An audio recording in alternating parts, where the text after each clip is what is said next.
ನೀವು ಪೌರ ಕಾರ್ಮಿಕರು ದೇವರ ಮಕ್ಕಳು ಅಂತೇಳಿ ಸ್ವಚ್ಛತಾ ರಾಯಭಾರಿಗಳಂತೇಳಿ ನಮ್ಮ ಸರ್ಕಾರ ನಿಮ್ಮನ್ನ ಭಾವಿಸ್ತಾ ಇದೆ.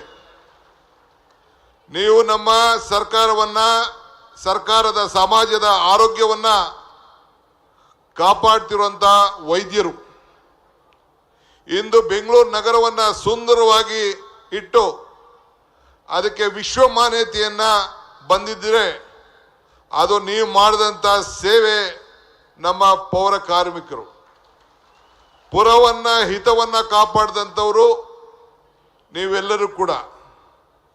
ನಮ್ಮ ಕಾಂಗ್ರೆಸ್ ಸರ್ಕಾರ ನಿಮಗೆ ಮಾತು ಕೊಟ್ಟಿದ್ದು, ಸಿದ್ದರಾಮಯ್ಯನ ನೇತೃತ್ವದಲ್ಲಿ ವಿರೋಧ ಪಕ್ಷ, ನಾನು ಪಕ್ಷದ ಅಧ್ಯಕ್ಷರಾಗಿ ಎಐಸಿಸಿ ಅಧ್ಯಕ್ಷರಾಗಿ ಅವರ ಮಾರ್ಗದರ್ಶನದಲ್ಲಿ ನಿಮ್ಮ ಬದುಕಿಗೆ ಒಂದು ಹೊಸ ರೂಪವನ್ನು ಕೊಡಬೇಕು.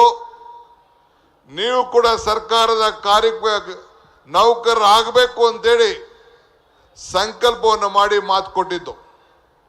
ಇವತ್ತು ಅದಕ್ಕೆ ಒಂದು ಹೊಸ ರೂಪವನ್ನು ಕೊಟ್ಟು ನಿಮ್ಮ ಒಂದು ಕುಟುಂಬಗಳಿಗೆ ಒಂದು ದೊಡ್ಡ ಸಂದೇಶವನ್ನು ಕೊಡ್ತಾ ಇದ್ದೇವೆ. ಈಗ ತಾನೇ ನನ್ನ ಸೋದರಿಗೆ ನಮ್ಮ ಮಕ್ಕಳು ಇವತ್ತು ಪ್ರಾಸ್ತಾವಿಕವಾಗಿ ಈ ಕಾರ್ಯಕ್ರಮನ ನಮ್ಮ ಹೆಣ್ಣುಮಕ್ಕಳು 3 ಜನ ನಡೆಸ್ತಾ ಇದ್ರು. ನಾವು ಯಾರು ಹೊರಗಡೆಯಿಂದ ಕರ್ಕೊ ಬರಲಿಲ್ಲ. ನಿಮ್ಮ ಮಕ್ಕಳು ಪೌರ ಕಾರ್ಮಿಕರ ಮಕ್ಕಳೇ ಈ ಕಾರ್ಯಕ್ರಮವನ್ನು ನಡೆಸ್ತಾ ಇದ್ದಾರೆ. ನಮ್ಮ ಸರ್ಕಾರದ ಉದ್ದೇಶ ನಿಮ್ಮನ್ನು ಕೂಡ ಈ ದೇಶದ ಒಬ್ಬ ದೊಡ್ಡ ಹೆಣ್ಮಕ್ಳಾಗ್ಲಿ ಹುಡುಗರಾಗ್ಲಿ ವಿದ್ಯಾವಂತರು ಮಾಡಬೇಕು, ಬುದ್ಧಿವಂತರಾಗಿ ಮಾಡಬೇಕು, IAS ಮಾಡಬೇಕು, ಮಂತ್ರಿಗಳಾಗಬೇಕು, MLAಗಳಾಗಬೇಕು, ಲೆಕ್ಚರರ್ಗಳಾಗಬೇಕು, ತಹಶೀಲ್ದಾರ್ಗಳಾಗಬೇಕು, DC ಅನ್ನೋದು ನಮ್ಮ ಸರ್ಕಾರದ ಮೂಲ ಉದ್ದೇಶ. ಯೋಗಿ ಎನ್ನಿಸೋಕ್ಕಿಂತ ಉಪಯೋಗಿ ಎನ್ನಿಸಿಕೊಳ್ಳೋದೇ ಈಗ ಬದುಕಿಗೆ ಬೆಲೆ. ರಾಷ್ಟ್ರಕವಿ ಕುವೆಂಪು ಅವರವರು ಪೌರ ಕಾರ್ಮಿಕರನ್ನ ಸಾಕ್ಷಾತ್ ಶಿವನಂತೆ ಹೋಲಿಸಿದಂತ ಪ್ರಸಂಗ ಇದೆ. ಕುವೆಂಪು ಹೇಳಿದ್ದಾರೆ, ಬೀದಿ ಗುಡಿಸಿರುವ ಬಡವನ ಎದೆಯಲ್ಲಿ ನಾವಿದ್ದೇವೆ, ಉಳುಮೆ ಮಾಡುವ ಒಕ್ಕಲಿಗನ ಜೊತೆಯಲ್ಲಿ ನಾವಿದ್ದೇವೆ, ಜಾಗದ ಬಲಗಾರನಾದ ಶಿವ ನಾನು ಅಂಥೇಳಿ ಕುವೆಂಪುರವರು ಹೇಳಿದ್ರು. ಅಂಜದಿರು ಸೋದರನೇ, ನಿಮ್ಮ ಜೊತೆ ನಾವಿದ್ದೇವೆ. ಇವತ್ತು ನಿಮ್ಮ ಬದುಕು ಬಹಳ ದೊಡ್ಡ ಬದಲಾವಣೆಯ ಪವಿತ್ರವಾದಂಥ ದಿನ. ಇಂದು ನೀವು ಕಾಯಮಾಗಿ ಸರ್ಕಾರ ನೌಕರಾಗಿದ್ದೀರಿ.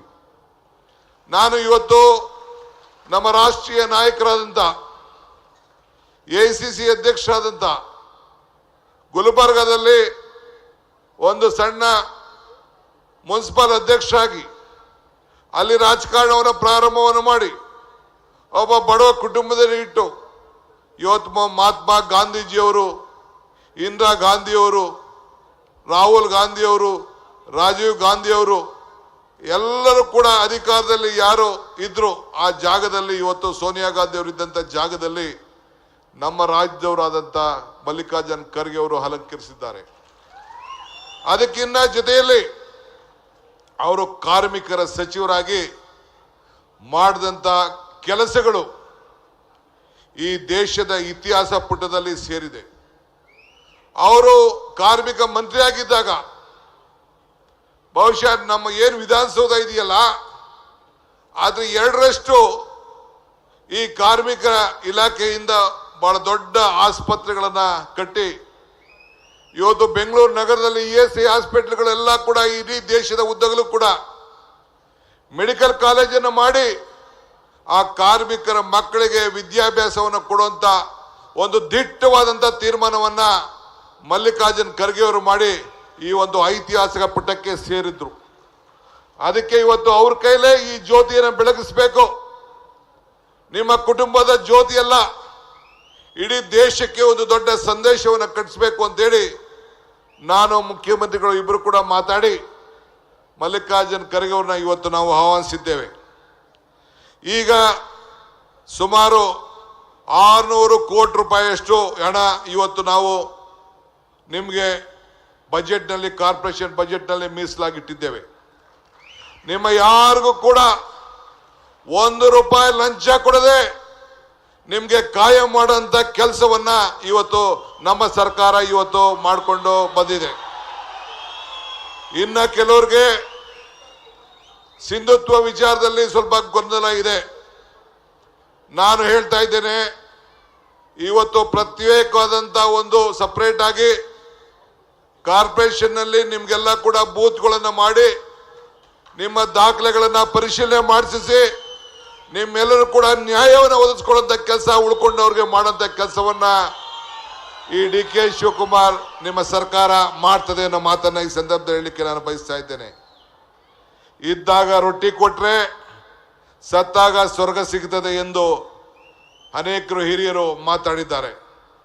ಹೀಗಾಗಿ ನಿಮ್ಮ ಸರ್ಕಾರ ನಮ್ಮ ಸರ್ಕಾರ, ನಮ್ಮ ಸರ್ಕಾರ ನಿಮ್ಮ ಸರ್ಕಾರ, ಇದು ಯಾವಾಗಲೂ ಕೂಡ ಇರಬೇಕು.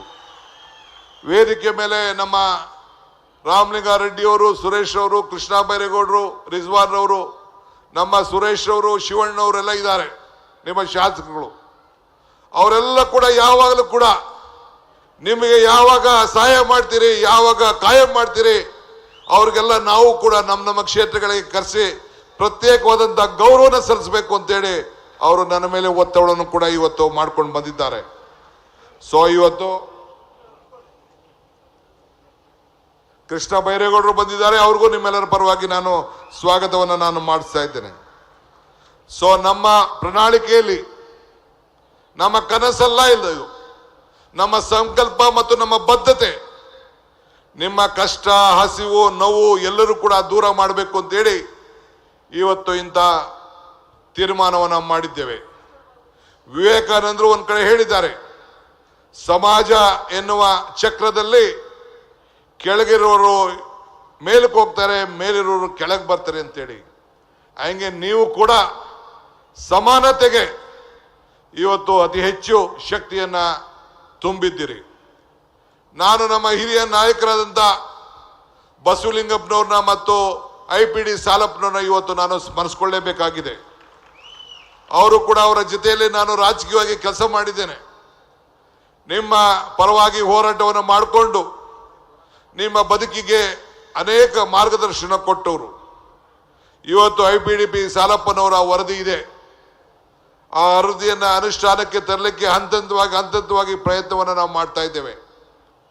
ಇವತ್ತು ತಮ್ಮ ಅನೇಕ ಯಾವುದೇ ವಿಚಾರ ಇದ್ರೂ ಕೂಡ ನಿಮ್ಮ ಮಕ್ಕಳ ಭವಿಷ್ಯವನ್ನು ಗಟ್ಟಿಯಾಗಿಡಲು ಇವತ್ತು ಅನೇಕ ಕಲ್ಯಾಣ ಕಾರ್ಯಕ್ರಮವನ್ನು ರೂಪಿಸಿದ್ದೇವೆ. ಅದಕ್ಕೆ ಅನೇಕ ನಿಮ್ಮ ಮಕ್ಕಳ ವಿದ್ಯಾಭ್ಯಾಸಕ್ಕೆ, ಉತ್ತೀರ್ಣಕ್ಕೆ IAS, KS, ಇಂಜಿನಿಯರು, ಡಾಕ್ಟರ್ ಮಾಡಲಿಕ್ಕೆ ಟ್ರೈನಿಂಗ್ ಕೊಟ್ಟು, ನಿಮ್ಮ ಗಾಡಿಗಳಿಗೆ ವಾಹನಗಳನ್ನು ತೆಗೆದುಕೊಂಡು ಎಲ್ಲ ಕೂಡ ಸಹಾಯ ಮಾಡಲಿಕ್ಕೆ ಅದಕ್ಕೆ ಒಂದು 700 ಕೋಟಿಯನ್ನು ಕೂಡ ಇವತ್ತು ಮೀಸಲಾಗಿ ನಾವು ಇಟ್ಟಿದ್ದೇವೆ. ನಿಮ್ಮ ಕಲ್ಯಾಣ ಬಜೆಟ್ 730 ಕೋಟಿ. ನೀವು ನಿವೃತ್ತಿ ಆದವರೆಗೆ ಸದಾ ಆದ ತಕ್ಷಣ ನಂತರ 10 ಲಕ್ಷ ರೂಪಾಯಿ ಅಷ್ಟು ಡೆಪಾಸಿಟ್, 6,000 ಪಿಂಚಣಿ ನೀಡುವ ಯೋಜನೆಯನ್ನು ಕೂಡ ಈಗಲೇ ನಾವು ಕಾರ್ಯಕ್ರಮವನ್ನು ನಾವು ರೂಪಿಸಿದ್ದೇವೆ. ಇವತ್ತು ನಿಮ್ಮ ಶೂ ಇರ್ಬೋದು, ಇವತ್ತು ಮಕ್ಕಳ ವಿದ್ಯಾಭ್ಯಾಸ, ಆರೋಗ್ಯ, ಕೌಶಲ್ಯ ಅಭಿವೃದ್ಧಿ, ಶೋಷಿತರ ಹಿಂದುಳಿದವರ ಅಧಿಕಾರವನ್ನು ನೀಡಲು ಎಲ್ಲ ಕೂಡ ಇದೆ. ಇನ್ನು 2017ರಲ್ಲಿ ನಮ್ಮ ಸರ್ಕಾರ, ಸಿದ್ದರಾಮಯ್ಯ ನೇತೃತ್ವದ ಸರ್ಕಾರ 10,000 ಪೌರ ಕಾರ್ಮಿಕರನ್ನ ನೇರ ನೇಮಕ ಮಾಡಿದ್ದನ್ನ ಯಾರು ಕೂಡ ಇತಿಹಾಸವನ್ನ ತೆಗಿಲಿಕ್ಕೆ ಸಾಧ್ಯ ಇಲ್ಲ. ನಿಮಗೆ 7.5 ಲಕ್ಷ ಮನೆಗಳನ್ನು ನಿರ್ಮಾಣ ಮಾಡಲು ಈಗಾಗಲೇ ಇಡೀ ರಾಜ್ಯದ ಉದ್ದಗಲಕ್ಕೂ ಕೂಡ ನಮ್ಮ ಸರ್ಕಾರ ಬದ್ಧವಾಗಿದೆ. 1,000 ಪೌರ ಕಾರ್ಮಿಕರಿಗೆ ವಿದೇಶಕ್ಕೂ ಕೂಡ ನಾವು ಕಳಿಸ್ಕೊಟ್ಟಿದ್ದೇವೆ. ತಾವೆಲ್ಲ ತಿಳ್ಕೊಂಡು ಬರಬೇಕು ಅಂತೇಳಿ ಆರೋಗ್ಯ ವಿಮೆಯನ್ನು ಕೂಡ ನಾವು ಮಾಡಿದ್ದೇವೆ. ನಮ್ಮ 2024-25 ಬಜೆಟ್ನಲ್ಲಿ ಸಿದ್ದರಾಮಯ್ಯನವರು ಕೂಡ ಘೋಷಣೆಯನ್ನು ಮಾಡ್ಕೊಂಡು ಬಂದರು. ಕೋವಿಡ್ ಸಂದರ್ಭದಲ್ಲಿ ತಾವು ಮಾಡಿ ವಾರಿಯರ್ಗಳಾಗಿ ಕೆಲಸವನ್ನು ಮಾಡಿ ಇಡೀ ನಮ್ಮ ಬೆಂಗಳೂರು ಒಂದಲ್ಲ ಇಡೀ ರಾಜ್ಯವನ್ನೇ ಕೂಡ ಕಾಪಾಡಿದ್ದು, ಪ್ರಾಣವನ್ನು ಬದಿಗೊಟ್ಟು ತಾವು ಕೆಲಸವನ್ನು ಮಾಡಿದ್ದನ್ನು ನಾವು ಯಾರು ಕೂಡ ಮರೀಲಿಕ್ಕೆ ಸಾಧ್ಯ ಇಲ್ಲ. ಯಾರು ಕೂಡ ನಮ್ಮ ಪೌರ ಕಾರ್ಮಿಕರನ್ನ ಯಾವ ಕಾರಣಕ್ಕೂ ಯಾರು ಕೂಡ ಕೀಳುವ ಕಾಣಬಾರದು. ಸಮಾನತೆಯನ್ನ ಈಗ ನಮ್ಮ ಕಮಿಷನರ್ಗೆ ಯಾವ ರೀತಿ ಗೌರವನ ಕೊಡ್ತೀವಿ ಅದೇ ಗೌರವನ್ನ ಸ್ಥಾನಮಾನವನ್ನು ಕೂಡ ನಿಮಗೆ ಕೊಡಬೇಕು ಅನ್ನೋದು ನಮ್ಮ ಸರ್ಕಾರದ ಬದ್ಧತೆ ಇದೆ. ಪೌರ ಕಾರ್ಮಿಕರನ್ನ ಜಾತಿ ಧರ್ಮ ಎಲ್ಲ ಮರೆತು ಇವತ್ತು ಒಗ್ಗಟ್ಟಿನಿಂದ ಎಲ್ಲರೂ ಕೂಡ ಇವತ್ತು ಮುನ್ನುಗ್ಗಿ ಬರ್ತಾ ಇದ್ದಾರೆ. ಲಕ್ಷಾಂತರ ಜನ ಅರ್ಜಿ ಆಗ್ತಾ ಇದ್ದಾರೆ. ಗಾಂಧೀಜಿಯವರು ಕಾಶಿ ವಿಶ್ವನಾಥ ದೇವಸ್ಥಾನಕ್ಕೆ ಹೊರಗೆ ಅಲ್ಲಿಂದ ಗಲೀಜನ್ನ ಕಂಡು ಅವರೇ ಸ್ವಚ್ಛತೆಯನ್ನ ಕೆಲಸ ಮಾಡಿದಂಥ ಇತಿಹಾಸ ನಾವು ನೋಡಿದ್ದೇವೆ. ಇವತ್ತು ಇನ್ನು ಅನೇಕ ವಿಚಾರಗಳನ್ನ ನನಗೆ ಹಂಚ್ಕೊಳ್ಳೋಕ್ಕೆ ಬಹಳ ಇಷ್ಟ ಇದೆ. ಆದರೆ ನಮ್ಮ ರಾಷ್ಟ್ರೀಯ ನಾಯಕರುಗಳು ಬಂದಿರೋದ್ರಿಂದ ಇನ್ನ ಕೆಲವರು 2-3 ಜನ ಮಂತ್ರಿಗಳು ಕೂಡ ಅವರು ಅನೇಕ ವಿಚಾರಗಳನ್ನ ಮಾತಾಡೋದ್ರಿಂದ ಈ ಕಾರ್ಮಿಕ ದಿನ ನಮ್ಮ ಕಾರ್ಮಿಕ ದಿನಕ್ಕೆ ಒಂದು ದೊಡ್ಡ ಹೊಸ ರೂಪವನ್ನು ಇವತ್ತು ಬಂದಿದೆ. ಕಾರ್ಮಿಕ ದಿನಾಚರಣೆ ಇಡೀ ವಿಶ್ವದಲ್ಲೇ ಇದೊಂದು ದೊಡ್ಡ ಶಕ್ತಿ ತುಂಬುವಂತ ಒಂದು ದಿನ. ಇವತ್ತು ಇನ್ನ ಹೊರಗಡೆ ಒಂದು 7-8 ಸಾವಿರ ಜನ ಹೊರಗಡೆ ಇದ್ದಾರೆ. ಎಲ್ಲ ಮಕ್ಕಳು ಕುಟುಂಬದವ್ರನ್ನೆಲ್ಲ ಕರ್ಕೊಂಡು ಬಂದಿದ್ದೀರಿ. ಇದು ನಿಮ್ಮ ಬದುಕಿಗೆ ಒಂದು ದೊಡ್ಡ ಸಂತೋಷವನ್ನು ತಂದಿರೋ ದಿನ. ನಮ್ಮ ಸರ್ಕಾರ ನಿಮ್ಮ ಸರ್ಕಾರ ಕೂಡ ಇವತ್ತು ಏನು ನಾವು ಮಾತು ಕೊಟ್ಟಿದ್ದೇವೆ, ಏನು ನುಡಿದಿದ್ದೋ ಆ ನುಡಿದಿದ್ದನ್ನು ಉಳಿಸ್ಕೊಳ್ಳುವಂಥ ಕೆಲಸವನ್ನು ನಾವು ಮಾಡ್ಕೊಂಡು ಬಂದಿದ್ದೇವೆ. ಯಶಸ್ಸಿನ ಹಾದಿಯಲ್ಲಿ ಬಹಳ ಕಠಿಣವಾದಂಥ ಪರಿಶ್ರಮವನ್ನು ಮಾಡಿ ಇವತ್ತು ನಿಮ್ಮೆಲ್ಲರೂ ಕೂಡ ಉತ್ತಮವಾದಂಥ ಭವಿಷ್ಯವನ್ನು ಸಾಗಿಸಬೇಕು ಅಂಥೇಳಿ ನಾನು ಹಾರೈಸಿ ನಿಮ್ಮ ಕೆಲಸಗಳನ್ನು ನಾಳಿನ ಜಗತ್ತಿಗೆ ಹೊಸ ರೂಪವನ್ನು ಕೊಡಲಿ ಅಂತ ಹೇಳಿ ಇವತ್ತು ನಿಮ್ಮೆಲ್ಲರೂ ಕೂಡ ನಿಮ್ಮ ಶ್ರಮಕ್ಕೆ ನಿಮ್ಮ ಫಲ, ನಿಮ್ಮ ಬದುಕಿಗೆ ಒಂದು ಹೊಸ ರೂಪ. ಆ ದೃಷ್ಟಿಯಿಂದ ಇವತ್ತು ಬಾಬಾ ಸಾಹೇಬ್ ಅಂಬೇಡ್ಕರ್ ಅವರಿಗೆ, ಬಾಬು ಜಗಜೀವನ್ ರವರೇ ಮತ್ತು IDP ಸಾಲಪ್ಪನವ್ರಿಗೆ ನವನವನ್ನು ಅರ್ಪಿಸಿ ಆಮೇಲೆ ಈ ಜ್ಯೋತಿಯನ್ನು ಬೆಳಗಿಸಿ ಮಲ್ಲಿಕಾರ್ಜುನ್ ಖರ್ಗೆ ಸಾಹೇಬರು ಈ ಕಾರ್ಯಕ್ರಮವನ್ನು ಉದ್ಘಾಟನೆಯನ್ನು ಮಾಡಬೇಕು ಅಂತೇಳಿ ಪ್ರಾರ್ಥಿಸಿ ನನ್ನ ಪ್ರಾಸ್ತಾವಿಕ ಮಾತನ್ನು ಮುಗಿಸ್ತೇನೆ. ಜೈ ಹಿಂದ್, ಜೈ ಕರ್ನಾಟಕ, ಜೈ ಪೌರ ಕಾರ್ಮಿಕ.